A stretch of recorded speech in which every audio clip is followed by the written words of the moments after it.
Hi, Imran Khan.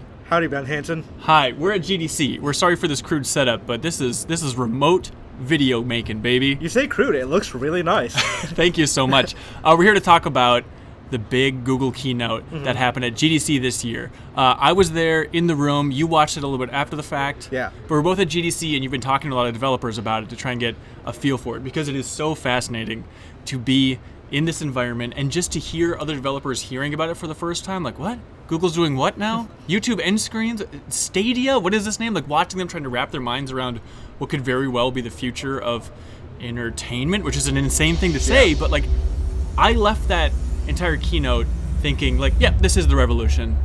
This is absolutely happening. This is Stadia. And the world.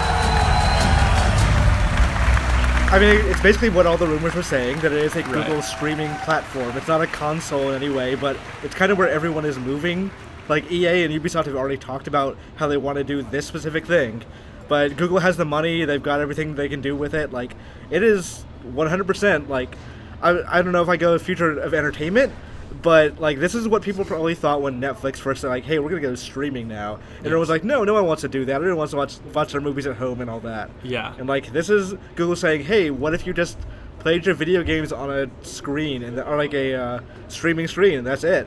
And people are understandably skeptical, but I think it's the right call, and I think they've thought about. Yeah, and it's bizarre seeing the game industry like get excited or try to wrap their minds around this idea from Google as they're championing on stage, like, no more boxes, the end of boxes. You're just opening a tab, you're using your phone, whatever. And like talking to game developers after the event, like one in particular was just like trying to wrap his mind around, like, what is this? I need to redo all of my pitches for Google later this week. Like, this is such a crazy shakeup to the game industry. And I'm so happy to see that there were so many details at that keynote. Yes. Even though we're still missing some big things. Like pricing. Pricing is going to be a huge thing. And the debate is it going to be a subscription or not? Yeah. You're leaning towards not. I feel like it has to, I don't know. I can go both ways on it. I feel like the way they're setting it up of you need to have a YouTube, or you don't need to have, you can do a YouTube video and just like go from there and say like, oh, I want to play Assassin's Creed right now.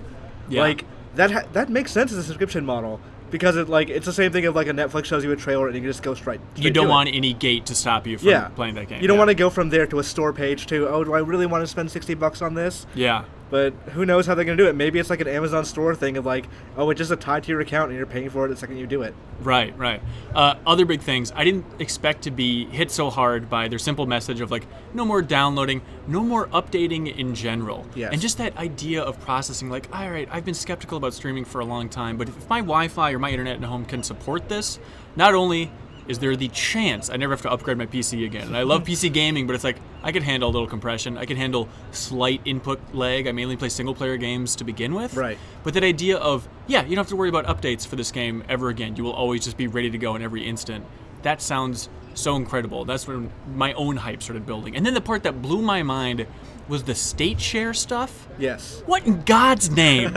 That is insane, of just having basically micro save states happening all the time is the best equivalent of it, and then just getting all the info in the game packed down to a link. Yeah. You can send a link, you can tweet out a link, and people can pick up from the game exactly in the exact condition you are. That's insane. The similar thing that actually I saw it and I was kind of confused, so I had to rewatch this part. Yeah. But the part where they're playing Tomb Raider and they're like, how do I solve this tomb? Right. And just like saying it into the controller. And like, I guess it just knows based on the state of the game you're in, and it'll pick up there from YouTube. Yes. To like show you like MatPat or whoever doing that. Which, I don't know if that was rumored before, but at some point that info got out there and it's like, that alone's exciting. But just, it keeps expanding beyond that. Like that sharing your saves, I'm telling, it's going to be insane to be able to just tweet out, hey, try and beat this because I'm completely stuck. Please let me know what you're doing. There's so many of those tiny techie details.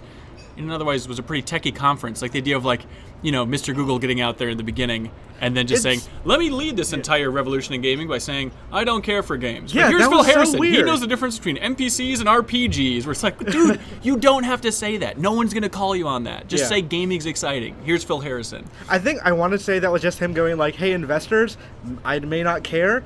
We have someone who does. Right. So, like, I guess that honestly, the fact that it's Google, though, is what's giving me pause here. Why is that? So, the controller is not connected to anything. It's connected to Wi-Fi. Which I'd imagine they just want that to eliminate a little bit of lag because it's actually connecting directly to the mainframe or the servers then, right? Maybe that's the case, Yeah. but like what worries me, it's a Google controller connected to Wi-Fi that has a microphone built in. Yes. Google is not great about respecting your privacy. Right. And I kind of worry that like all those like it's basically a Google Home that's been like what do you call it? Subverted into your house. Yes. And I kind of don't like that idea. But the cool thing is that the controller's optional. Yes. So if you don't want Big Brother listening to you click buttons all day, which, oh boy, that's got to be annoying for whatever algorithm has to get rid of all that stuff. But then, like, if you don't want to use that, you can just use your old controller. Yeah, So you have can use just a 360 controller. which Like, is they have very Logitech exciting. ones up here, like set up for the demo booths. And then you won't have the Google Assistant, so you wouldn't be able, in theory, then to try and get the help for all these puzzles you're stuck on. You Yeah. lose that walkthrough feature, but the idea of, like, well, losing the walkthrough, but now Google won't, in theory, be able to listen to me. Yes. Like, it's a fair trade, I think, overall. But it definitely sounds exciting, and like the conference itself was kind of weirdly paced. But Sure. one of the thing that I was most excited about when I saw it Yeah. was they very clearly got Harrison out there, and they knew it was a point that was smart. Was no hacking, no cheating.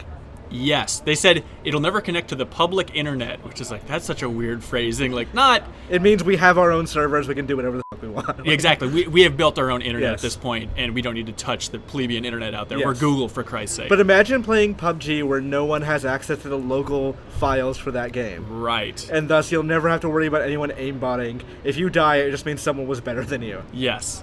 It's so crazy that I think it's so smart that they're getting out first with this message.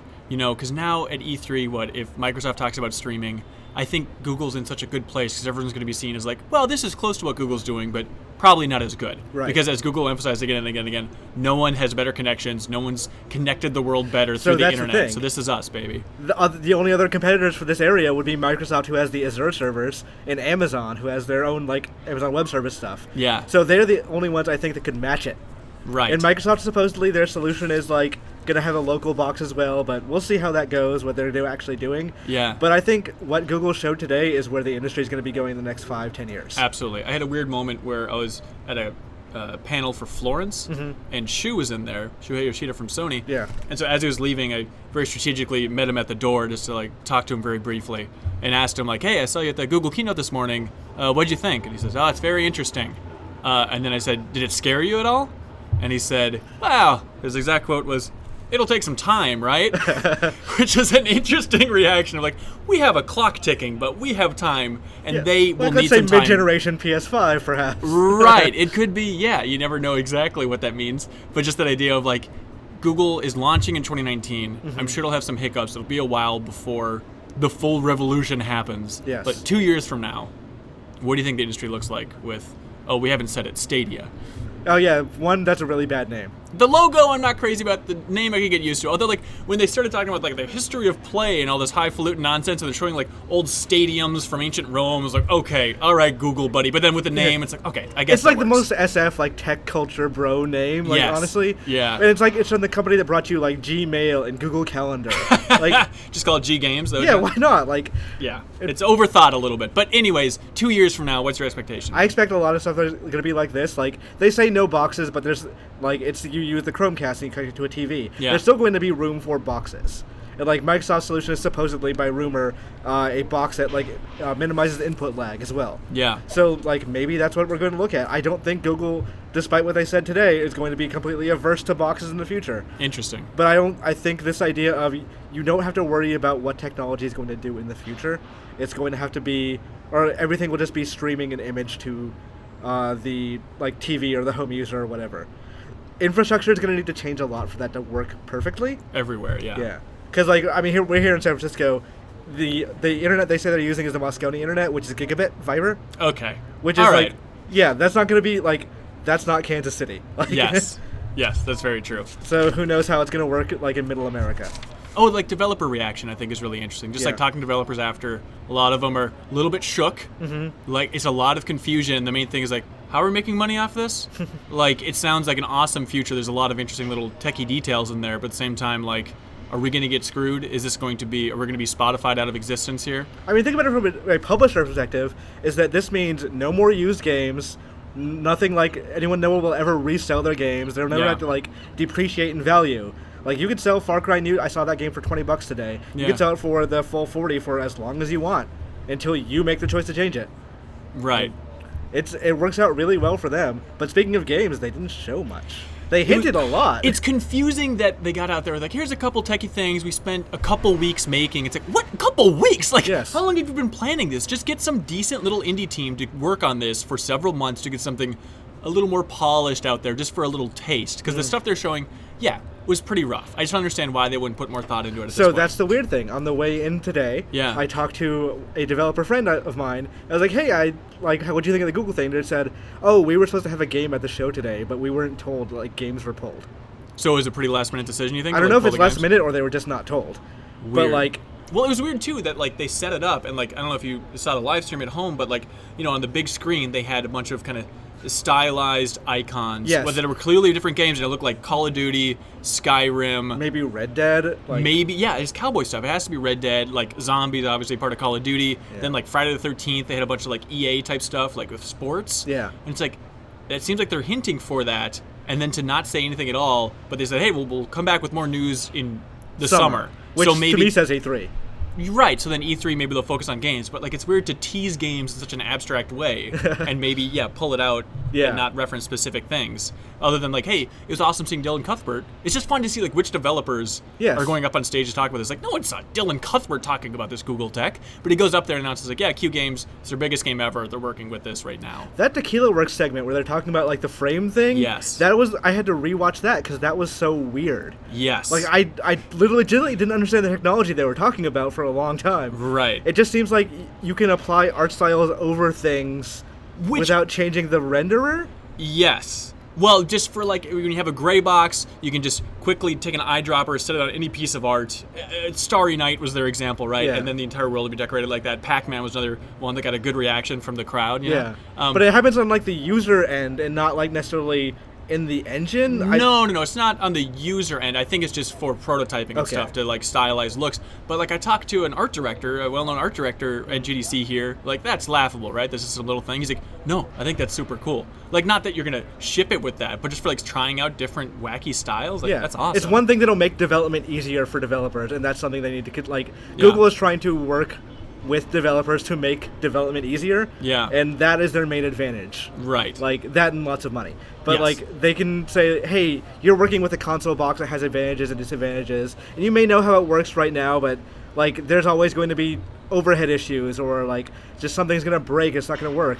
Whatever needs to be moddable here, we can change in the back end. Yeah, absolutely.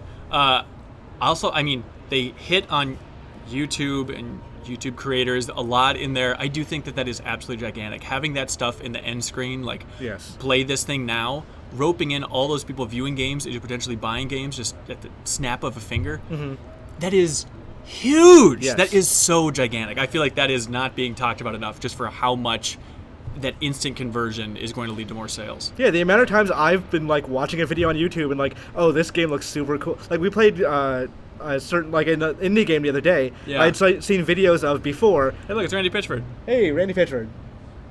He cannot hear us.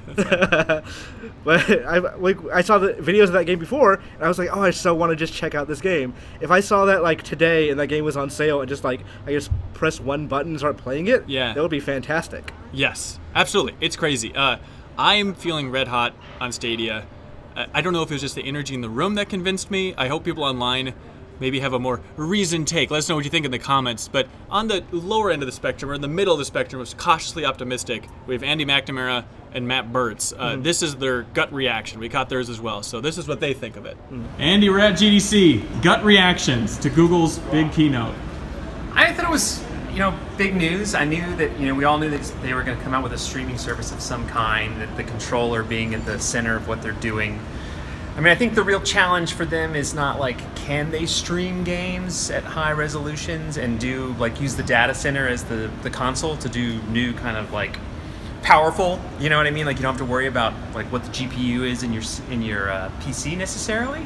But I think my major concern is the infrastructure that's in place globally and even in your home, right? That I think is the challenging part. I was mentioning earlier, I know some friends I go to play games at their house and I'm your Wi-Fi sucks and it's laggy. And I think my concerns about laggy for multiplayer, lag from the ISP, it's great that the data centers are there and that Google's going to put us a pretty great direct line to those data centers. I think the challenge is going to be, what is input lag for multiplayer? Will it be competitive? And I don't even mean just like pro level competitive. I mean like, can you be competitive? Will it be a bad experience? Yeah, especially with cross-platform play, where you're ostensibly playing with someone on Xbox and someone on PC. You know, exactly. like, will you be able to withstand that little bit of latency? Yeah, and by the way, I need every advantage I can get. Like, giving away a little bit of latency is a big deal, like in competitive gaming, even if it's just like, you know, trying to play with co-op with your friends. Like, no one wants to be the guy who's carried. Yeah. Right? And so that to me is like the concern. I think streaming has got great advantages. Like, you can do demos like right away. The state share technology is really interesting, of allowing, you know, developers and content creators to kind of create a game slice and say, come play this and check this out. And that's a cool technology. But my big thing is content. Content wins everything. People go where the games are. And they announced Jade Raymond's, you know, going to be leading their worldwide studio initiative, but we don't know, like, what are the games that are going to bring people to the yard. I don't know that just having third parties and indies involved is going to really do that, but they certainly are playing with a much wider pool of humans. You know, they say they can reach 2 billion people with this. You can. So, right, but the internet reaches 2 billion people. Like, anyone could make, I mean, PlayStation or Xbox could make an app, in theory, by the way, that would let you stream games that they thought were appropriate to streaming. And we're seeing the gold rush, right? Like, Ubisoft is building streaming platform, EA is building streaming platform, Nvidia's building one, Verizon's building one, Apple's rumored to be building one. Like, everybody's trying to get in on this. I mean, Apple's building one. I mean, they're all building one, and they're all going to have a store. They're all going to have a streaming service. So I think Google's on the front end of this, and I think it's interesting. And I think there's a lot of great examples of the things that they can do really well. You know, at like integrating the influencer, you know, creative content and things like that. But if the games that you're introducing people to don't run well on the platform, or playing them is not as... I look at this. Gamers are competitive, right? Like, it's one thing to play Final Fantasy, right, and make RPG choices on a stream game, no problem, right? I mean, that's all brilliant, and there's a lot of games that are going to be brilliant on streaming, and you'll never notice any problems whatsoever.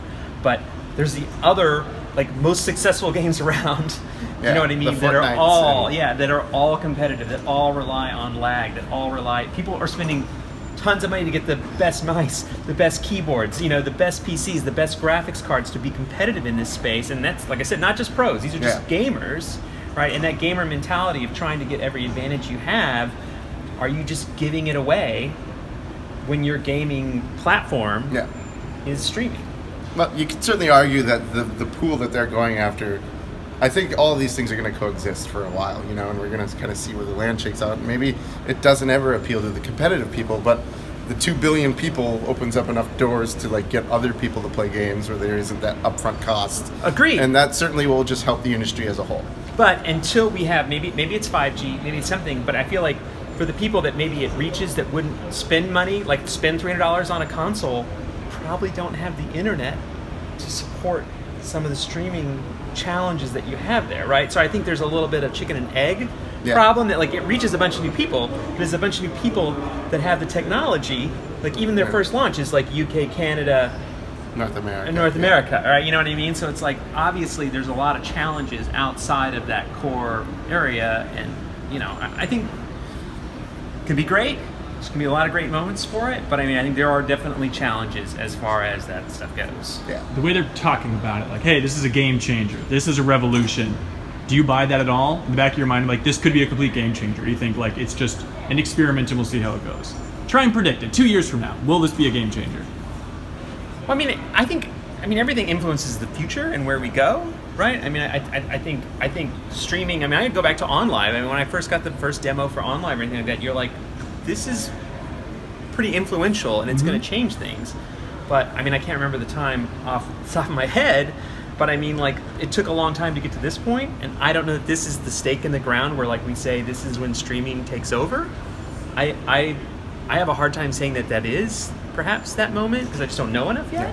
But I mean, like, streaming games, just like streaming movies or streaming music, is all possible, right? I mean, if we have a good enough infrastructure, and we have the technology, and we have the technology in our homes, it's easy, right? You know what I mean? I think that it's very doable. It's just like, is it doable now is the bigger question. So I don't entirely think it's doable now.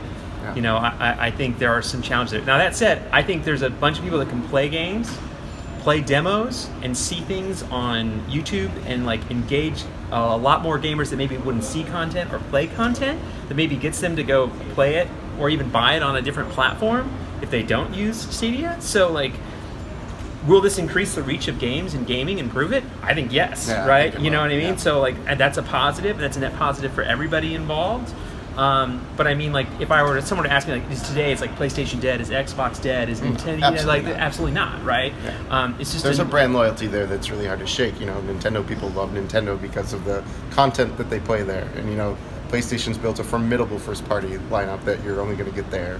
And Microsoft, you know, they've had their ups and downs, and we'll see where they go from here. But they're making the same initiative, you know. They're making and the same Apple's push. going to make the same initiative, and Sony. I mean, they're all going to come and make this play. So there will be blood. There will be blood, and there'll be multiple streaming from multiple people, Yeah. right? Playing on everywhere. I mean, we're already playing PlayStation on our phones, right? Yeah.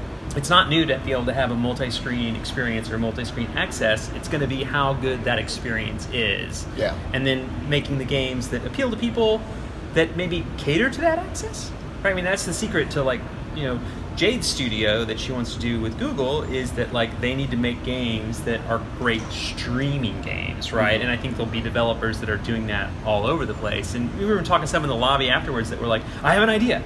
This is what I want to do already. I mean, they're already thinking about what they can do with those challenges. And so, yeah, I mean, I think that's great. I mean, there were great examples. Like, even when they had, like, you could look at your co-op players' screens. Yeah. Right? It's like, that's super cool. Like, I'm always like, Bertz, where are you? You know what I mean? Like, in that game, you can actually see, it'll help coordinate and make battles more intense. But that's just a quick kind of like top example. I mean, we really have to see how that works, how that really plays. So I think today was a good day to spark some imagination about where they can go. And I do believe streaming is the future of games at some point in time. It's just, I don't know when that point in time